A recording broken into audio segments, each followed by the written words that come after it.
प्रिय छात्रों, आज हम पढ़ने वाले हैं भारात्मक विश्लेषण। वैश्लेषिक रसायन के उपयोग का क्षेत्र आजकल काफ़ी विस्तृत हो गया है। इसके अंतर्गत पदार्थ की पहचान, इसकी संरचना का अध्ययन एवं परिमाणात्मक विश्लेषण आते हैं। रासायनिक विश्लेषण में गुणात्मक विश्लेषण अर्थात पदार्थ में उपस्थित अवयवों, तत्वों, मूलकों, क्रियात्मक समूहों इत्यादि की पहचान करना तथा परिमाणात्मक विश्लेषण क्वांटिटेटिव एनालिसिस अर्थात पदार्थ में उपस्थित विभिन्न अवयवों की मात्रा ज्ञात करना सम्मिलित होता है। नवीन भौतिक विधियों के विकास के साथ साथ वैश्लेषिक रसायन का क्षेत्र काफ़ी बढ़ गया है, जबकि रासायनिक विश्लेषण का क्षेत्र पदार्थ के गुणात्मक एवं परिमाणात्मक निर्धारण तक ही सीमित रह गया है। पदार्थों के विश्लेषण में सामान्यतः पहले गुणात्मक विश्लेषण तथा उसके अवयवों का निर्धारण कर फिर किसी उचित विधि द्वारा उसके अवयवों का परिमाणात्मक विश्लेषण किया जाता है। परिमाणात्मक विश्लेषण को पुनः दो भागों में वर्गीकृत किया गया है, आयतनी विश्लेषण तथा भारात्मक विश्लेषण, ग्रेविमेट्रिक एनालिसिस। इस अध्याय में हम भारात्मक विश्लेषण की विभिन्न विधियों द्वारा परिमाणात्मक विश्लेषण का अध्ययन करेंगे। भारात्मक विश्लेषण क्या है? भारात्मक विश्लेषण में भार से परिमाणात्मक विश्लेषण किया जाता है। भारात्मक विश्लेषण में सर्वप्रथम किसी तत्व या उस तत्व के यौगिक को विलयन से अलग किया जाता है, फिर तत्व अथवा मूलक को विशुद्ध रूप से परिवर्तित करके तत्व के किसी निश्चित स्थायी यौगिक के रूप में उसका भार ज्ञात कर लिया जाता है तथा तत्व यौगिक को निम्न विधियों द्वारा पृथक किया जाता है। ये विधियाँ कौन कौन सी हैं? इसमें पहली विधि है अवक्षेपण विधि, दूसरी है वाष्पीकरण विधि और तीसरी है विद्युत वैश्लेषिक विधि। चौथी है मिश्रित भौतिक विधियाँ, जैसे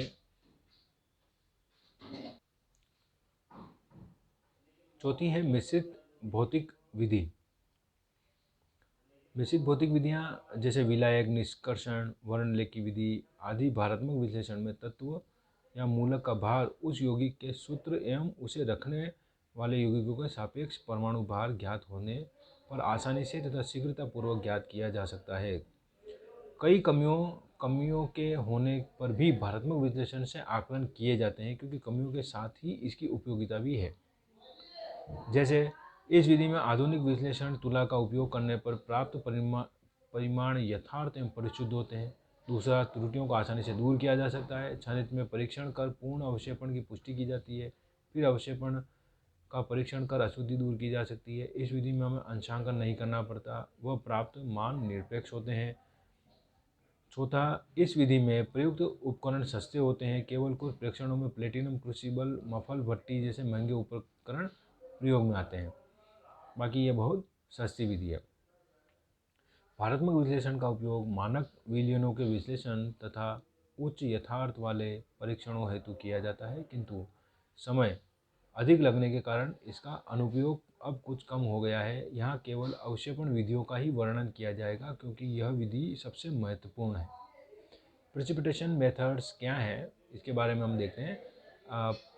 क्योंकि मात्रात्मक आकलन में किसी दिए हुए आयतन में या नमूने के भार में पदार्थ की मात्रा का निर्धारण करना होता है, अतः अवक्षेपण की क्रिया बहुत महत्वपूर्ण है। विश्लेषण में प्रयुक्त विधि दो प्रकार की होती है। विश्लेषण की वह विधि जिसमें अवक्षेपण की शुद्ध अवस्था में सुखाकर तौल लिया जाता है, भारात्मक विधि कहलाती है। और यदि अवक्षेपण को घोल कर उसका अनुमापन किया जाए तब यह आयतनी विधि कहलाती है। भारात्मक विश्लेषण की अवक्षेपण विधि में विलयन से अवक्षेपित किए जाने वाले अवयव का अल्प विलय के रूप में अवक्षेपण किया जाता है, जिससे अवयव को पृथक करने और तौलने में नगण्य हानि हो। उदाहरणार्थ, जैसे सिल्वर क्लोराइड के रूप में सिल्वर का आकलन। कभी कभी अवक्षेपित रूप के अतिरिक्त अवयव का आकलन किसी अन्य रूप में भी किया जाता है। जैसे मैग्नीशियम का अवक्षेपण मैग्नीशियम अमोनियम फॉस्फेट के रूप में किया जाता है, लेकिन इसे मैग्नीशियम पायरोफॉस्फेट के रूप में भी तोला जाता है। कुछ अन्य उदाहरण जैसे पीबी का अवक्षेपित रूप लेड सल्फेट, इससे तोला जाने वाला भार भी लेड सल्फेट है। कॉपर को Cu थायोसाइनाइड के रूप में,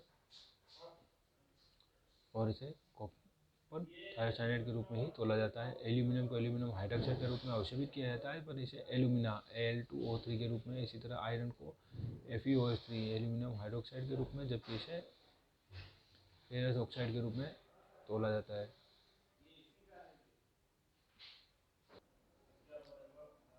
अवक्षेपण द्वारा भारात्मक आकलन सफल बनाने के लिए मूल आवश्यकताएं निम्न है। अवक्षेप बहुत कम विलेय होना चाहिए। विलेयता जितनी कम होगी, प्रयोगात्मक अवस्थाओं में अवक्षेपण उतना ही अधिक सीमा तक होगा तथा फिल्टर करने पर पदार्थ की मात्रा में हानि नगण्य होगी। अवक्षेप की भौतिक प्रकृति ऐसी होनी चाहिए कि विलयन से यह शीघ्रतापूर्वक पृथक किया जा सके और इसमें से विलय अशुद्धियाँ घोलकर मुक्त की जा सके। अवक्षेप के कण काफ़ी बड़े होने चाहिए ताकि वे निस्यंदन माध्यम से छिद्रों में से नहीं निकल सके। धोने की क्रिया में कणों का आधार अपरिवर्तित रहना चाहिए। अवक्षेपण उचित तापक्रम सांद्रता पर किया जाए। यदि अवक्षेपक को मिलाने की दर उचित रखी जाए तो ऐसी अवस्था में अवक्षेप के कणों का आकार बढ़ाया जा सकता है। अवक्षेपण शुद्ध अवस्था में होना चाहिए तथा उपस्थित अशुद्धियाँ नगण्य होनी चाहिए। अशुद्धि धोकर दूर की जा सकती है। अवक्षेप निश्चित रासायनिक संगठन के शुद्ध पदार्थ में परिवर्तनशील हो, इसके लिए पदार्थ को ज्वलित किया जाता है तथा अथवा उचित द्रव के साथ वाष्पन किया जाता है। भारात्मक विश्लेषण के विभिन्न पद जो हैं वे ये हैं। किसी नमूने को भारात्मक विधि द्वारा आकलित करने में निम्न पदों से गुजरना होता है। पहला है अवक्षेपण, प्राप्त अवक्षेप का पाचन, अवक्षेप को छानना, अवक्षेप का धोवन द्रव से धोना, पांचवा है अवक्षेप को जलाकर सुखाना और छठा है प्राप्त अवक्षेप को तोड़ना। उपरोक्त सभी पदों को विस्तार से इस अध्याय में हम समझेंगे। समांग माध्यम से अवक्षेपण कैसे किया जाता है। समांग माध्यम से अवक्षेपण भारात्मक विश्लेषण का प्रथम पद अवक्षेपण होता है। साधारण भारात्मक अवक्षेपण विधियों में अवक्षेपक प्रेसिपिटेटिंग रिएजेंट को आधिक्य में विलयन में मिलाने पर अवक्षेप बनता है, लेकिन ऐसा करने पर अधिकतर अवक्षेप का कुछ भार कम या ज़्यादा प्राप्त होने का अंदेशा रहता है, चूँकि अधिकांश अवक्षेप की अधिक मात्रा धातु के साथ घुलकर संकर आयन बना देती है या अवक्षेप की सतह पर अधिशोषित हो जाती है। अतः साधारण भारात्मक विधि अवक्षेप आयन की सांद्रता को नियंत्रित रखने में असमर्थ होती है। इस कारण समांग माध्यम से अवक्षेपण की आवश्यकता रहती है, जो अधिक शुद्ध परिणाम देती है। समांग माध्यम से अवक्षेपण विधि में अवक्षेपक को उसी रूप में नहीं मिलाया जाता, परंतु विलयन में समांग रासायनिक अभिक्रिया द्वारा धीरे धीरे उत्पन्न किया जाता है। किसी अवक्षेपण अभिक्रिया के निम्न उद्देश्य होते हैं। अवक्षेप शुद्ध प्राप्त हो, अवक्षेप एक सघन ठोस के रूप में प्राप्त हो जो सुगमता से छाना जा सके। तीसरा, सह अवक्षेपण एवं पश्च अवक्षेपण न्यूनतम हो ताकि सही परिणाम मिले। समांग माध्यम से अवक्षेपण में ये तीनों उद्देश्य फलीभूत होते हैं। इस विधि में वांछित आकार के अवक्षेप भी प्राप्त किए जा सकते हैं, जो यह अवक्षेपण की मात्रा को कम रखने में सहायक होते हैं।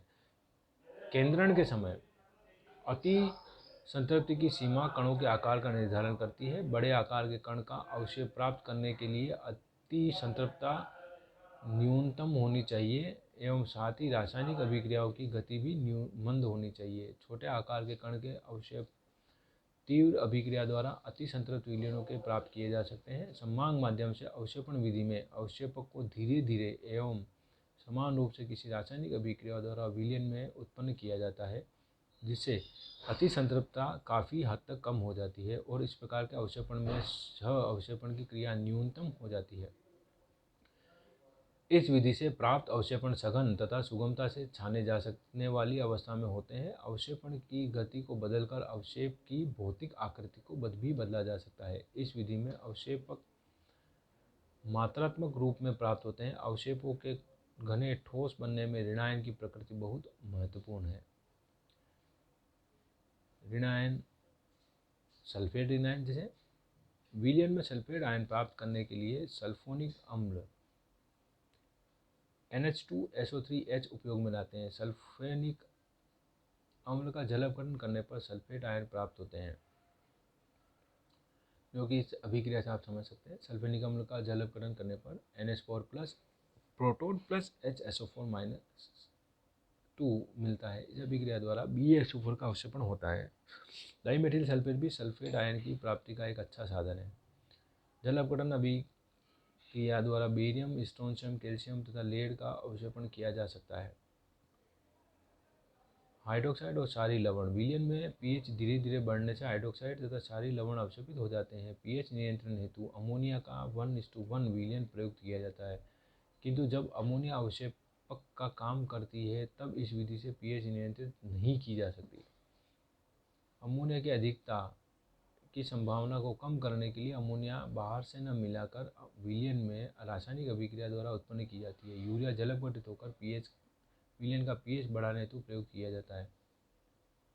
यूरिया का जल अपघटन इस प्रकार से, यूरिया जल से क्रिया कर 2 अमोनिया के तथा 1 CO2 का मॉलिक्यूल देता है। यूरिया में क्षारीय गुण नहीं के बराबर होते हैं तथा यह जल में विलय है और इसकी जल अपघटन की गति सुगमता पूर्वक नियंत्रित की जा सकती है। यूरिया के जल अपघटन पर ताप का अत्यधिक प्रभाव होता है, किंतु पीएच का नहीं। पीएच 1 से 7 के बीच है तो साधारण ताप पर अभिक्रिया की दर बहुत धीमी होती है, परंतु 90 से 100 पर यह तुरंत अपघटित हो जाता है तथा ठंडा करने पर जल अपघटन की क्रिया वहीं रुक जाती है। घना अवक्षेप प्राप्त करने हेतु धनायन के गुण तथा अभियोजित अभिकर्मक के अलावा ऋणात्मक की उपस्थिति भी अत्यधिक आवश्यक है। जैसे यदि फेरिक सल्फेट के अम्लीय विलयन को 90 से 100 डिग्री तक गर्म करके उसमें यूरिया मिलाएं तो इस प्रकार प्राप्त अवक्षेप सीधे ही अमोनिया मिलाने पर मिले अवक्षेप की अपेक्षा काफ़ी सघन होता है। इस विधि द्वारा फेरिक हाइड्रोक्साइड का अवक्षेप प्राप्त करने के लिए फॉर्मेट आयन की उपस्थिति अधिक उपयुक्त है। फेरिक क्लोराइड तथा नाइट्रेट के विलयन को प्रयोग में लाने में श्लेषीय अवक्षेप मिलता है। यूरिया द्वारा एल्यूमिनियम के अवक्षेप में सक्सीनेट, फॉर्मेट, ऑक्जिलेट तथा बेंजोएट की उपस्थिति में सघन अवक्षेप प्राप्त होता है, लेकिन नाइट्रेट, क्लोराइड, एसीटेट, क्रोमेट की उपस्थिति में घना अवक्षेप प्राप्त नहीं होता है। इसी तरह ऑक्जिलेट के अवक्षेपण में भी यूरिया प्रयुक्त करते हैं। अम्लीय माध्यम में बाई ऑक्जिलेट आयन बनने HC2O4- बनने के कारण ऑक्जिलेट घुले रहते हैं, अतः धातु तथा ऑक्जिलेट आयन युक्त अम्लीय विलयन में जब यूरिया मिलाते हैं तब पीएच बढ़ने के कारण बाई ऑक्जिलेट आयन धीरे धीरे ऑक्जिलेट आयन देते हैं जो धनायन के साथ अवक्षेप बनाते हैं। यूरिया बाई ऑक्जिलेट आयन की क्रिया जल की उपस्थिति में करने पर अमोनियम ऑक्जिलेट तथा कार्बन डाइऑक्साइड प्राप्त होती है। कैल्शियम तथा मैग्नीशियम तथा फॉस्फेट आयन की उपस्थिति में भी अवक्षेपित किया जा सकता है। डाइमेथिल डाइएमिल ऑक्जिलेट का प्रयोग करने से कैल्शियम, मैग्नीशियम, जिंक ऑक्जिलेटों के अवक्षेपण के संतोषजनक परिणाम प्राप्त होते हैं। सामान्यतः जल अपघटन की मंद गति के कारण कण बड़े तथा पूर्ण होते हैं, इसलिए डाइमेथिल ऑक्जिलेट को श्रेष्ठ माना जाता है। फॉस्फेट, डाइमेथिल तथा ट्राई एथिल फॉस्फेट के क्रमानुसार जल अपघटन से फॉस्फेट आयन उत्पन्न होते हैं, जिन्हें अविलय फॉस्फेटों के अवक्षेप प्राप्त करने में उपयोग में लिया जाता है। उदाहरणार्थ जैसे जिरकोनियम तथा ट्राइमेथिल फॉस्फेट युक्त 3.6N सल्फ्यूरिक अम्ल को गर्म किया जाता है। जिरकोनियम फॉस्फेट का सघन अवक्षेप प्राप्त होता है। इस प्रकार प्राप्त अवक्षेप की कोई निश्चित संरचना नहीं होती, अतः इसे जलाकर पायरोफॉस्फेट के रूप में तौला जाता है। गर्म अम्लीय विलयन में मेटाफॉस्फोरिक अम्ल जल अपघटित होकर ऑर्थोफॉस्फोरिक अम्ल बनाता है। इस प्रकार बिस्मिथ फॉस्फेट के घने विलयन कृषि अवक्षेप के रूप में अवक्षेपित होता है। धन्यवाद।